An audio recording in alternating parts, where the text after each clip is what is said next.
नमस्कार मित्रों। बड़े दुख के साथ सूचित करना पड़ रहा है कि भारतीय अर्थव्यवस्था जल्द ही दिवालिया हो जाएगी।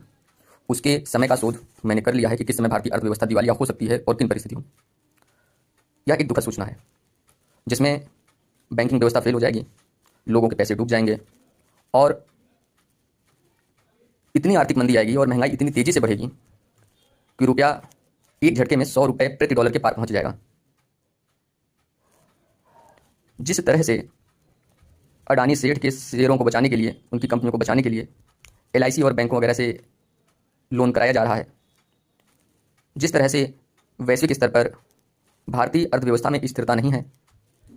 स्थिर इकोनॉमी की सारणी में भारत 50 पायदान में भी नहीं आता है और रूस के कच्चे तेल के सहारे यूरोप को एक्सपोर्ट करके जो व्यापारिक घाटा बचाया जा रहा था, भारतीय अर्थव्यवस्था को लाभ में दिखाया जा रहा था, वह पैसा लाभ का मुकेश अंबानी की रिफाइनरी को जाता था, भारतीय कोष में नहीं आता था। यानी कि जो पैसा अडानी अंबानी जैसे कारपोरेट के जेबों में भी जा रहा है, उसे भी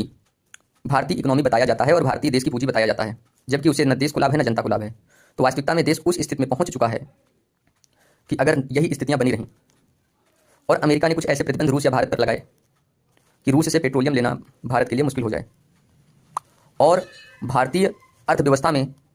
उन प्रतिबंधों के कारण कुछ अन्य तरह का भी दबाव पड़ने लगे आयात निर्यात पर, चाहे वह आयात निर्यात रूस से हो चाहे अन्य देशों से हो। तो ऐसी सब परिस्थितियों को देखते हुए भारतीय अर्थव्यवस्था अगर ऐसे ही रहा और नरेंद्र मोदी प्रधानमंत्री रहे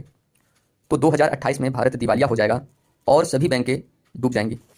धन्यवाद, नमस्कार।